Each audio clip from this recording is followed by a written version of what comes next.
It's always a joy when your favorite NBA team that you supported and watched the whole season wins a championship, especially when the series is very close and goes to 7 games. But today we're going to talk about the title runs that were captured, well, let's just say more easier than they should have. I actually received this video idea from a supporter of the channel, so shout out to him and feel free to comment any ideas you would like to see me do. And just before you skip this intro, I gotta remind you that if your like button down low is still gray, you will regret it one day or another. First thing first, when we thought about this video idea, we wanted the playoff runs to truly be about playoff runs. They were a team like the Raptors in 2019 who were lucky to cross paths with the KD-less Warriors in the finals and short of Klay Thompson as well to finish their last game of the season. But as they might have had an easier shot in the finals, the Raptors had to fight extra hard to even get to that place, beating the underrated Magic in the first round, going toe-to-toe against Ben Simmons, Joel Embiid, and Jimmy Butler's 76ers in the second round, and with a hard-fought battle with a buzzer beater in the last second of a Game 7, and then having to battle out and come back from down 0-2 to the first team in the NBA, the Milwaukee Bucks, and the reigning MVP. Not a super easy task. There were also the Warriors in 2015 who also had to fight an injured Cavs in the finals with no K-Love and Kyrie Irving, but they dig deep during the earlier rounds and were not unfairly overpowered like other years. So, I did not include those type in. I wanted to focus on the overall run in the postseason as a whole to consider who had the easiest path to the title. Don't get me wrong, we're talking about an NBA championship here. It's always hard and takes an extreme amount of hard work to reach that level, but let's face it, some people just had it a little bit easier than others. 2017 Golden State Warriors. If you want to talk about a team with easy playoff runs, the Warriors are up there first on the list. After signing Durant, the Warriors became one of the greatest offensive teams in NBA history. I mean, before the season even started, some people even thought they were going to finish the regular season with the 82-0 record. This super team has blitzed through the Western Conference without losing a single game. Not one. You imagine that? Like the whole Western Conference, the tough, hard Western Conference, they didn't lose a single game. Then the finals came. The third duel against the Cavs. Game 1, right off the bat, they destroyed the Cavs, once again showcasing their offensive potential as Durant and Curry combined for 66 points. Game 2 was almost the same thing. This time, Curry got the triple-double and Durant scored 33. They go on and improve the record to 14-0 in the postseason. Game 3 in Cleveland was a close call, but in the last 45 seconds, Durant clutched up and hits the go-ahead 3-pointers for the lead. Not only that, but on the other side of the floor, Iguodala blocked LeBron James' potential game-tying 3. And just like that, the Cavs were down 3-0. But this time, it was very unlikely that they would come back. Next game, Kyrie Irving steps up and scored 40 points to lead the Cavs and blow out the Warriors. They had 49 points in the first quarter, and that was the game they had to win. Going back to Oakland to play Game 5, the Cavs were not aggressive enough. Even though Warriors made turnovers, the Cavs didn't capitalize. The Warriors eventually went on a 28-4 run, taking command of the entire game. There were nothing LeBron and Kyrie could do. Kevin Love only had 6 points, and the Cavs bench got destroyed by the Warriors bench. This was the best playoff run in NBA history, and surely you have to put it as one of the easiest championships ever. 2012 Miami Heat. Facing the Miami Heat in the finals, the OKC had a big chance of winning in my opinion. Even though the Heat had the big three, LeBron, D-Wade, and Chris Bosh, OKC had a ton of talent. Kevin Durant, Russell Westbrook, James Harden, and Serge Ibaka.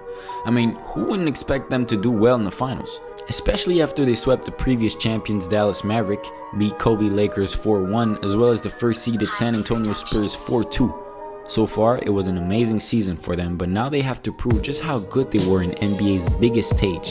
And in Game 1, they did just that. Kevin Durant made a statement and rose to the occasion, dropping 36 points on LeBron and led the OKC to their first win in the finals. In Game 2 though, the Heat turned the ties around as they were leading the whole game and in the end, taking it away, tying the series 1-1. The next 2 games, the Heat showed their experience and the advantage of having a veteran team. They won both Game 3 and 4 as they took a commanding 3-1 lead in the series. OKC was young, inexperienced, and the first time in the finals. Talent alone is not enough. Game 5 was a must-win for the OKC if they wanted to stay in the series, but the Heat simply outplayed them. They made 14 three-pointers in the game and at one point led the OKC by 27 points. They managed to close them out and win the series as LeBron won his first championship and was named the finals MVP. Well, LeBron certainly deserved to get the championship after all those finals, but in my opinion, it would have been more far iconic if he captured it against a more formidable squad than the OKC, a squad that was a little bit more experienced and mature. As it stands now, this was one of the easiest championships the King has captured. 2007 San Antonio Spurs. The Cleveland Cavaliers entered the 2007 finals as newcomers. Game 1 was their first NBA Finals game in franchise history and the first for each of its players. However, the San Antonio Spurs have been to the finals in 3 of the past 8 seasons, winning a championship each time. With solid performance by Tim Duncan, Tony Parker, and Manu Ginobili, the Spurs won the series opener in convincing fashion, limiting LeBron James to 14 points on 4 of 16 shooting. And like most of his early years, LeBron was the only real threat on the Cavaliers, and if you take care of him on the defensive end of the floor, you basically won the game. In the next game, LeBron had more impact on scoring as he dropped 25 points, and even though Cavs had a 25-6 run in the fourth quarter, it was already too late as the Spurs' lead was too big, and they also took Game 3. Game 3 was a low-scoring game as the Cavs only shoot 36%. The Spurs were not much better either, but still pulled away with the win. Now Game 4 was the final game for the Cavs to not get completely embarrassed and swept, and yeah, they failed. The Cavs were keeping it close as much as they could, but the Spurs were in a class of their own. The Spurs were considered a dynasty, and only LeBron was not enough to take them down. After the finals, Tim Duncan was joking with LeBron saying, "Thanks for giving it to us." And without a doubt, this was the easiest finals victory on this list. The 2020 Los Angeles Lakers. When the year restarted in the bubble on July 30th, a lot of fans, analysts, and media mentioned that this year's champions should have an asterisk next to their title, saying that it's in different circumstances and it's simply not the same thing. Well, to me, I'm not here to discuss this. Basketball is played the same way whether it's in front of thousands of fans in the crowd or not. The Lakers simply had an easy path to the finals, and an even easier path than they originally thought. The Lakers finished first in the Western Conference and cruised through the regular season, beating pretty much anybody at will. They were the best team in the NBA, but not so far away. In fact, at the exact same place, they were the Los Angeles Clippers, who acquired Kawhi Leonard and Paul George, and whose expectations were through the roof.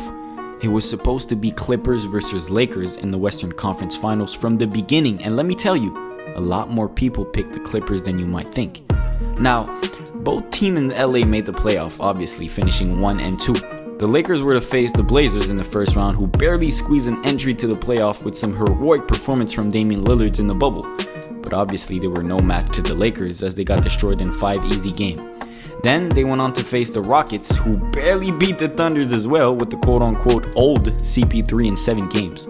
And with Westbrook just recently coming off a big injury, the Rockets also got run over by the Lakers in 5 games to get their tickets to the Western Conference Finals, where they were waiting for their biggest test.